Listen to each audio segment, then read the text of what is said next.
I'm going to read that one more time. Can scammers get into my bank account if I give them my online banking login? Has the silence set in? You got questions, I got answers. I can't reply to every email I get with questions about fraud, but I can take like 30 or so questions and aggregate them and put them in a YouTube video for content, which is what I'm doing now. Maybe I answer your fraud questions, maybe you like and subscribe. Seems like a fair trade to me. So let's read some fraud questions. I got a coffee and a Hufflepuff mug. We're gonna make Fraud Squad mugs. I promise you we're gonna make Fraud Squad mugs. Some of these questions are better than others, but let's just dive into this and see where it goes.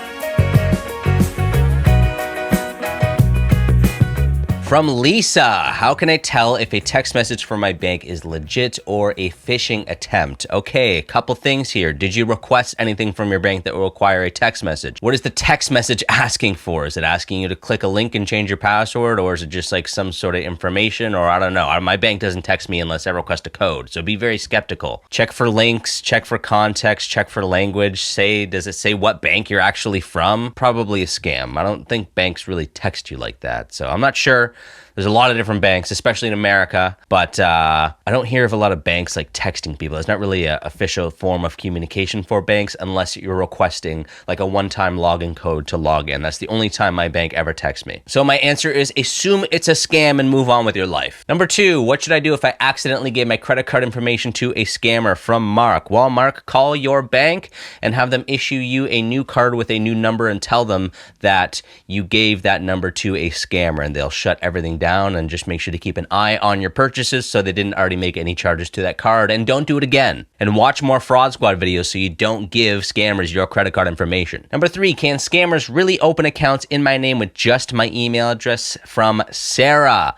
No. Number 4, are those you won a prize emails always a scam? That's from Ben. I'm not going to say they're always a scam because like people do win prizes, but when's the last time you randomly won a prize without entering any contest? If you entered a contest, you're going to know you entered a contest, and look for the email, look for the context of the email, see where it's from. But yes, 99% of them are scams. You don't just win stuff in this life, okay? You don't win stuff. Not if you're me, anyway. Number 5, what's the difference between a pyramid scheme and a legitimate business? Okay, legitimate businesses typically sell you a product for X amount, okay? This is a very generic example, okay? Legitimate business, I'm gonna sell you a mug for $5. Pyramid scheme, I'm gonna sell you the license to sell these mugs, and then every mug or license to sell those mugs that you sell, I'm going to get a cut of. And every license to sell those mugs that you sell and every mug that they sell, you're going to get a cut of that. And it keeps going back and back and back and forth. And so you start with one person, then you sell the license to sell those mugs to 2 people. And then they sell it to 5 people. And then they sell it to 15 people. And then everyone's kind of getting a cut. It keeps going all the way back at the top. No one is typically ever selling any product. You're usually selling the license to sell a product. And basically the whole thing just collapses. So that's a very, very, very, very bad, probably horrible description of a pyramid scheme, but I think it's good enough. Be aware for words like, oh, the license to sell a product, and be aware, you usually have to buy into a pyramid scheme too. It's like, okay, we're going to start you off with our $1,000 starter package that gets you the license to sell our product, that gets you the license to sell the license to our product, blah, blah, blah. Be wary with that type of language. Number 6, how do scammers use AI or deep fakes in fraud these days? That's from David. Well, I mean, a lot of different ways. First of all, just ChatGPT. So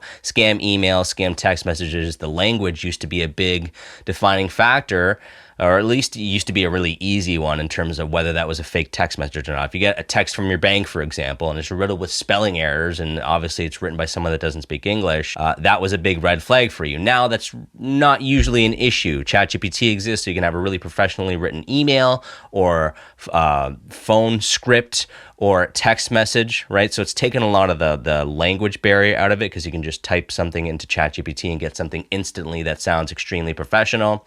You can also use AI voice changing. There's basically free software or very cheap software online you can do to change your voice. You can mimic somebody. You can pretend to be somebody else. You know, there's a lot of like voice changing things. You can actually take a large library of somebody talking and use a deep fake technology to mimic that person's voice.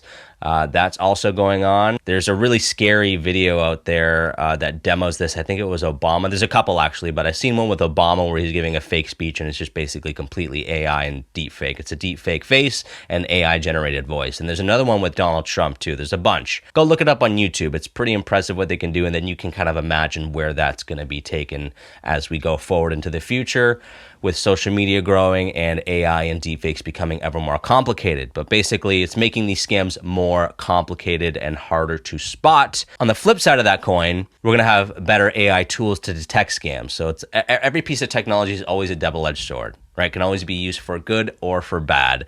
And it's just kind of this constant yin and yang. Okay, number 7, if I block a scam number, will it stop them from calling me? That's from Kelly. Yes, so you can block that number. The issue is they have infinite numbers. They can call you from any number. They can spoof numbers. I've had this happen to me where I've blocked a number because they were spoofing a number that was local to me. We use the 519 area code and the 226 area code in Windsor. So they'll typically call me with like a 226 area code number. So I blocked those numbers. Later on, I found out that that was actually a legit number from somebody. They were just spoofing, and I had blocked a legitimate person just because the scammer was spoofing their number. So you can block the number. It will stop calls from that number, but scammers have infinite numbers. So it's like a Band-Aid on, a giant bleeding festering wound, or like, a little piece of duct tape on a big crack in a wall of a dam. It's technically going to stop that one little spot from leaking, but they can always just come in from a different angle. Number 8, can scammers hack my phone just by sending me a text message? From Tom, no, they cannot. Go check out my video where I debunk common scammer myths. I'll link to it above somewhere or in the description, or whatever. Go check that out. They cannot hack you just from texting you. It's particularly when you click on something and download something. That's where the danger comes in from these messages or emails. Same goes with email. You can't just hack you from sending you an email. Is it safe to buy products advertised on Instagram or Facebook? That's from Alex. Absolutely. Facebook and Instagram, huge e-commerce platforms. Lots of businesses advertise on there, and there's tons of totally legit products on there. Flip side of that coin is there's bunch of complete bullshit on those platforms as well. I see all kinds of scam ads all the time. Instagram's bad. Facebook is worse. I get it all the time. That you want a prize scam, I've seen ads for that on Facebook. So you just got to be very, very, very careful. You try to stick to known vendors, try to stick to known websites, but there's a lot of legitimate businesses that you just wouldn't know that do use Facebook and Instagram to advertise on. So do a legit search. There's a couple websites you can look up on Google. Just say, oh, is this website legit? And put the URL. You can see if it's legit. It gives you a little bit of information on how long the website's been there, how old the domain is, where the server's located. Look up reviews for that website. Try to, parse out whether those reviews are real or fake. Obviously, there's a lot of fake reviews. Go check out my video on most reviews are fake. Starting to get a good amount of content to reference now, but it's definitely can be safe. You just got to worry about the vendor. And I would say that Facebook does a very poor job of monitoring who advertises on their platform. So it can be completely safe, but definitely be skeptical, because a lot of scams and a lot of sketchy websites advertise on Facebook and Instagram every single day, right now, all the time. I personally don't think Facebook gives a shit, because they just get money, right? Because they're paying to advertise on that platform. So I think Facebook drags their ass. Personally, that's my opinion, because I see fake ads and nonsense all the time on Facebook. So, and Instagram, specifically Facebook. So just be careful. What happens if I respond to a scam email just to mess with them? That's from Jessica. Well, it's I do it, but I do it from fake emails. So not much that can happen just by the nature of replying to an email. But what it does tell them is that it is a legit email address. If that is your main email address, that would be something of concern, because then they can sell that information and you'll get a bunch of more spam emails, and it just opens you up to more vulnerabilities. The biggest thing with me is it opens you up to social engineering. So if you reply to a spam email from your legitimate email that you use, and whatever, let's just say you just mess with them and no problem, you never hear back from them, they don't reach out, but now they have that email, so in the future they could reach out from something that's a little bit more legit, and they could social engineer you into giving more information. For example, if your email is your name and then you reply, now they know that's an active email and someone's using it and they have your name. So they get your name and your email. If you have an email signature, that could even give more information, right? If you have a default email signature from like Outlook, or if you have that set up and you accidentally reply, sometimes it has more information like your phone number or what business you work for. But if you reply to them, it tells them that it's an active email that could potentially get your name depending on the email. Usually emails are your name, typically. And then they could use that information to social engineer you in the future. So they could potentially find out even just some basic information like what's your name? Are you a male or a female? Roughly where do you live? Are you in America? And then you can use that information to further get information from you. If they reach out and say, hey, Katie, what's your last name? Oh, I have this last name too. We might be related, and whatever. That's a bad example, but any piece of information they could have could be used to potentially exploit and social engineer you into giving you more information, or rather getting more information from you. Okay, 11, why do scammers always ask for gift cards as payment? That's from Chris. That's a really good question. If they were just to ask for money from your bank, that could be easily reversed from the bank, especially when it comes to Visa or MasterCard payments, things like that. These can be easily reversed, and the money's trackable. That has to go somewhere.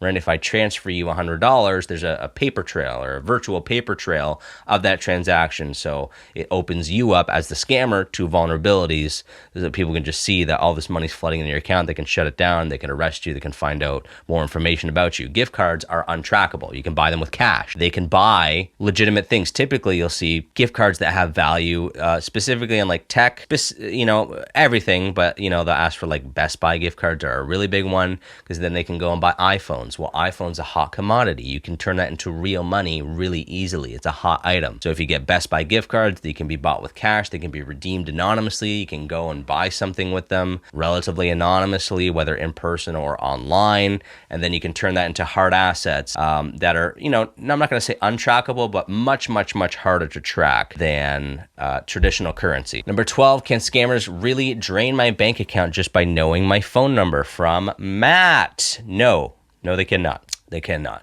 Not at all. I got a refund check from a company I've never heard of. Could it be a scam? That's from Lauren. I have never heard of getting a refund check as a scam. Not saying that it doesn't exist. I've just never heard of this one. It could be. It could be a scam. I mean, if it's a check to you, that's a pretty bad scam. What I would do is bring it to your bank. If it's legit, they'll be able to tell. If it is a legit refund from something that you've never heard of, maybe look into that company. I don't know. That's an odd one. I got a refund check from a company I've never heard of. Could it be a scam? It could be a mistake. It could be a scam. Maybe they want you to call them to get some other information from. Look up the company. Make sure you don't recognize it, and just bring it to your bank. If it's an actual check, bring it to your bank. Say, hey, I got this. I don't recognize what it's from. Sometimes, whatever, you buy something from company A, but they actually have a different trading name, and you could get confused because whatever, you bought their product and you think that's the company name, but the company name is actually something completely different. For example, Google is owned by Alphabet, right? Most people don't know the name Alphabet. Everyone knows the name Google. Bring it to your bank. Bring it to your bank. They'll be able to tell you whether it's a scam or not. If they just give you money for random reasons and actually the check actually clears and goes through, that's the worst scam I've ever heard of in history. And no, it doesn't leave you vulnerable. If you bring it to the bank and deposit a check, that's not going to leave you vulnerable to hacks going forward. So don't worry about that. Just bring it to the bank, tell the teller what's going on, and have them do their own research. 14, what's the weirdest scam you've ever heard of? Oh, that's a good question, Michael. Come up with a couple, but one of the weirdest ones, this guy emailed me saying that he got an email from this wildlife agency saying that they were looking for someone to care for this precious wild cat. It was some breed of cat that was right, and they needed someone. They found out that he had cats on his Instagram page, and they was really into cats. And they needed someone that was experienced with cats to look after this really highly sought after rare breed. It was like an endangered species. We need someone to take care of this. We're trying to import it to the U.S. Look, we found you. We know you're familiar with cats. Are you willing to take it? He said, yeah, absolutely. And then ended up getting scammed because there was some import fees that he had to pay. I just thought that was odd. Like a cat scam. That's crazy. A cat scam. Cat scam. That was a weird one. There's a bunch of weird ones, but that's a good one.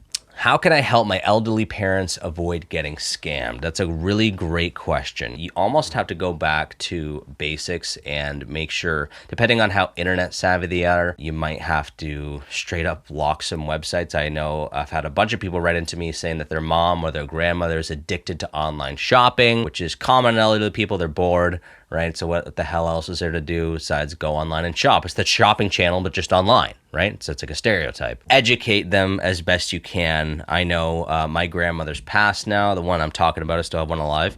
But she was like, she could not be helped technologically. There was nothing she just didn't understand technology. No matter how many times I would have explained it to her, she would never understand it. And she would just never get it, nothing. So there was no hope with me like educating her on scams. She just wouldn't get it. At that point, you just got to start maybe limiting the internet, maybe doing something like that, maybe depending on what type of scams they're falling for or what potential scams they might be falling for. You might have to block some sites. I know it sounds like treating them like children, but invest in some antivirus software, some spam call blocking software you can install on their phone. Limit the technology, limit what websites they can do, maybe keep an eye on their bank accounts. I don't know what the relationship is with you and your parents, but I know, for example, a couple people that actually keep an eye on the finances, and they have basically the elderly parents. Again, this is so generic. I feel bad giving advice. It's very specific to your situation, but the elderly parents basically had access to the checking account, which had X amount. It wasn't that much. And then they would top up that account every month or every week or whatever, so that if something did happen to that account, there was only so much in there that they get scammed or whatever. They could blow it on lottery tickets or tea bags or whatever old people buy, but the real money was in a separate account or a separate bank, whatever. They had that set up. So that's one way to do it. There's a bunch of different ways. You got to kind of get a little creative and find out what their potential is for getting scammed, where they're vulnerable. I like that idea about having only X amount in the bank account. That's a really good idea, actually. Or having a credit card with only a $500 limit. So whatever, the worst case they could ever do is go into debt $500 or get scammed $500. It's not life ruining or life threatening, or, you're not threatening their whole savings. That's actually, go with that answer. That's my better answer. Limit their funds and have them subscribe to Fraud Squad. This channel is for boomers, man. Come on. How do scammers clone social media accounts, and what can I do if it happens to me? That's from Sophie. So cloning a social media account is really not hard. The hardest thing to do now is make a Facebook account. If we were talking about Facebook, that's really it. If you can make a new account, that means that you can steal someone's name. You can literally download their pictures on your computer or their phone, then re-upload them as your own pictures.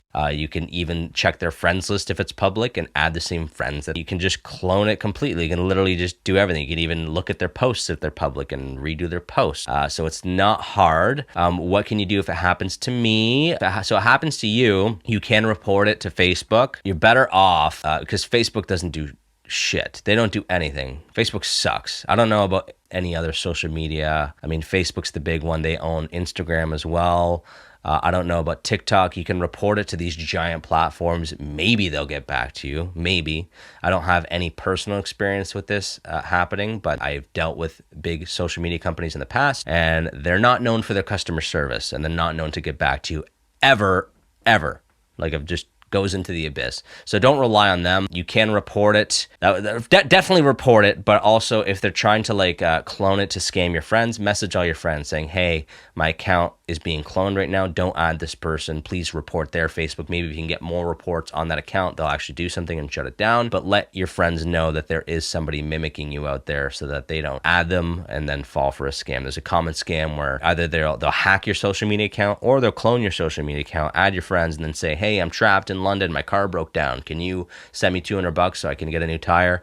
Blah, blah, blah. And then they think that's you, and then they end up sending you money. So that's what I would do. Alert your friends, report the account, and have them report the account as well. Can scammers really hijack my WhatsApp or Telegram account? From Ryan. There's no specific details in here on how. Like, it doesn't say, can scammers hijack my WhatsApp account if I did this? I mean, yeah, accounts get hacked all the time. It could be your fault because you have a bad password. It could be your fault because you left your phone somewhere and there's no password on the phone. They can just hack it. It could be your fault because you emailed them the username and password. I don't know what the context is here, but they can hijack it. Yes, it is possible. WhatsApps and Telegram accounts can get hacked. Can they get hacked if you're, taking cybersecurity seriously and you have a good password and you're not sharing this information with people, can you just randomly be sitting on your couch and get hacked? Theoretically, yes, of course it's possible, but very, very unlikely. So practice good cybersecurity. What's the most common scam people fall for these days? That's from Katie. Good question, Katie. Good question. What's the most common scam? I don't have stats handy, but ones I see a lot are like the typical like call scammers. You see this all the time with like Kit Boga or Scammers Payback. The people that call saying they're from company A or saying them from their bank. And then they get them online and then they social engineer them to get more information and have them send money or get access to their accounts. Really, really common. Amazon return scams are huge. Or Amazon charge scams are huge, right? Because Amazon's big. Anytime there's a big platform like Amazon, there's lots of scams going on. Anywhere that there's opportunity, there's typically lots of scams. There's a lot of cryptocurrency scams going on right now. People think they can make a ton of money on crypto. So there's all kinds of crypto scams where you basically invest real money and you don't get anything, or it's a bullshit coin and you're wasting your money. So there's a lot of crypto scams, a lot of online return scams, a lot of just retail scams in general, and then just the traditional phone scams. Hey, I'm from your bank, we need to lock up your account. Then they social engineer you to giving them information and actually steal money from your account. I would say those are the most that I see. I don't have any stats on hand about that, but I'd say I'm somewhat of authority on this, so I'm gonna go with that answer. Number 19, how can I tell if a rental listing is a scam? From Josh. Hello, Josh. Great name. Only book it through the platform. Don't do anything off platform. Look up reviews on the platform and off the platform. Look it up on Google Maps to make sure it is a legit property. Those would be the big ones. Those would be the big ones. If we're talking about Airbnb, like renting a house or an apartment, go and check it out physically. Don't do anything online without going and physically checking out the property, right? And you can even do a deed and title search. If you're dealing with a landlord, you can do a title search to see who owns that home. Make sure that they are the person that they actually say they are and they actually have authority to rent out the property. Sure, there's other tools, but use your intuition and really be skeptical. I understand people move across continents or even move cities and they rent something without looking at it. Might be worth the cheap plane ticket or I mean, sometimes it's expensive, but it might be worth the plane ticket to go check it out. I would never rent or buy anything without looking at it. I understand the situations where that might be practical, but personally, I would just never do that. So look at it. If it's a vacation thing, like if you're booking through Airbnb, do it through the platform. Look up reviews on and off the platform. Look on Google Maps and make sure it does exist. And then you should be good. And if it does end up being a scam, if you're buying it through the platform, they will refund your money. If I ignore a scam text or email, can they still hack me? No. And that's from Megan. No, they can't. They can't just hack you from texting you or emailing you, especially if you ignore it. Can someone steal my identity with just my name and address? No, your identity would usually require more than just your name and address. I mean, name and address is on every single Amazon package that's ever existed. So you typically need a lot more than that to actually steal someone's identity. So I would not worry. Is it safe to use public Wi-Fi or can hackers steal my information? That's from Nick. I'm just gonna go out on a limb here and say you probably should stay away from public Wi-Fi. It's more complicated than that. I do have a video you can go check out on public Wi-Fi.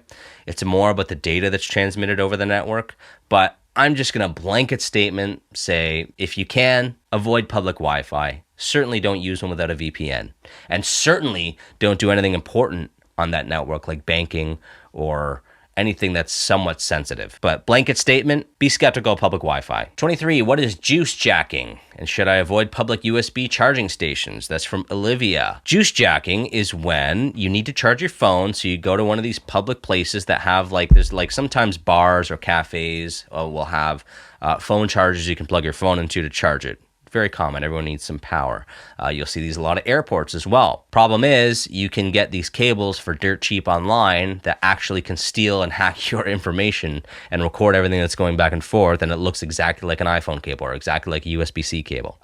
I personally never, ever charge my phone with somebody else's USB. Never touch another man's USB. Obviously, unless I know them, but like a public USB, I'd be skeptical. I mean, I'd say it's still relatively unlikely you're gonna get hacked this way, but why take the risk? Everyone has a USB. If you really need to charge your phone in public or use some sort of like public charging thing, see if you can do wireless charging, right? It's got the wireless. No data can be transmitted through that. I mean, technically NFC, but that's a lot safer than like plugging in your phone. So try wireless charge. 24, how do fake crowdfunding campaigns scam people? I mean, there's a lot of different ways that crowdfunding campaigns can scam people, but typically what they do is they promise you a product and they never deliver it. Or they promise you a product and deliver you something that sucks and is not even close to what they originally promised. That's typically it. But most of the time they just take your money and don't actually deliver anything. So it's like, okay, we're gonna make a machine that can do a whole thing of blood work off of one drop of blood, and then just never deliver that machine because the technology isn't. That's one example. It's kind of like crowdfunding on a much more official scale, but typically that's it. They promise A and deliver B, or don't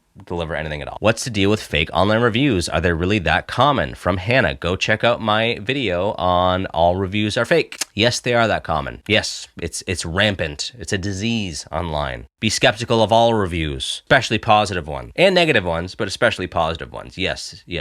Fake reviews are just everywhere all the time, especially on all the big platforms like Amazon, Walmart, whatever, any big retailers, riddled with fake reviews. And never trust a review that is just like on someone's site, you know? Like I gotta have josh.com and have a bunch of 5-star reviews. Well, it's my website. I can just fake it. Go on there literally right now and make a bunch of 5-star reviews. So go check out that video. It's a good video. You'll like it. You'll like the video and you'll learn a lot. Can scammers get into my bank account if I give them my online banking login? Brandon. I'm gonna read that again.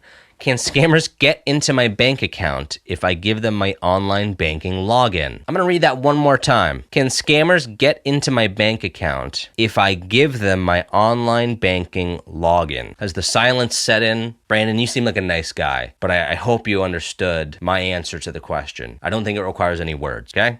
We're going to move on. Are those Cash App giveaway posts real or fake? From Tina. Most of the time they're fake. Who's giving away cash for free? When's the last time you got cash for free? You want to gamble? Go gamble. Right? Go to a casino, play the lottery. Don't do this online crap, Cash App giveaway. They're going to be fake. I'm just going to go on a limb here. It's fake. Number 28, how do scammers use QR codes to trick people? From Jason. Okay, so my dad was at a restaurant not too long ago. He scanned the menu QR code and it brought up some sketchy spam site. It turns out that someone had went there, printed out a sticker with a QR code and put it on there because people are used to scanning the QR code for the menu now because of COVID, right? Well, ended up leading to some spam website. So they had to like scrape it off the table.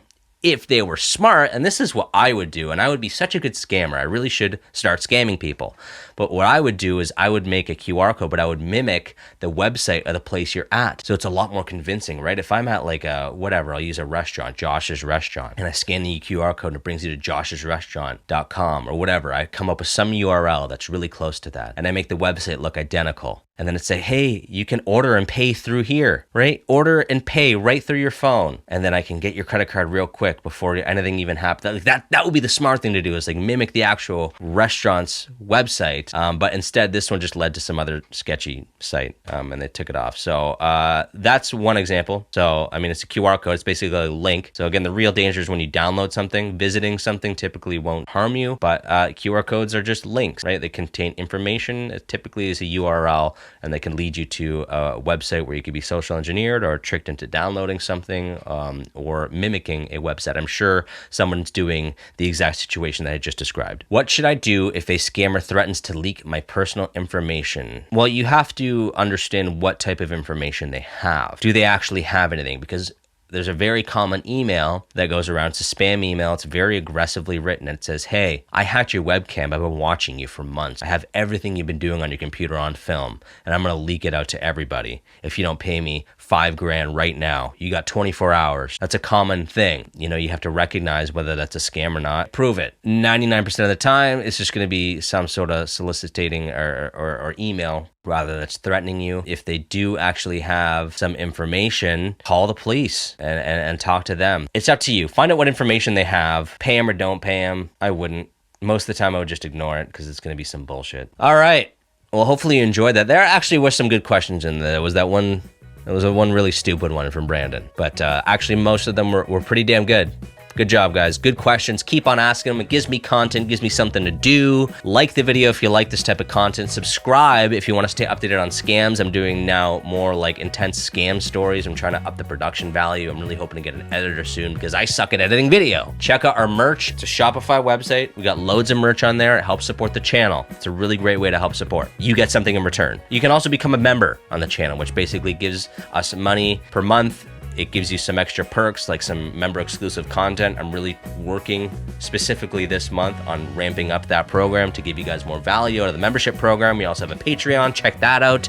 Again, another way to support the channel, or just subscribing, liking the video, and watching. At the end of the day, it all comes down to views, right? For YouTube. So whatever, do all that stuff to help the algorithm if you like this kind of content. Have a great day. Have a great week. Have a great weekend. And that's it. Stay safe. Stay vigilant. Hide your kids. Hide your wife. And hide your husband too, because they're scamming everybody out here.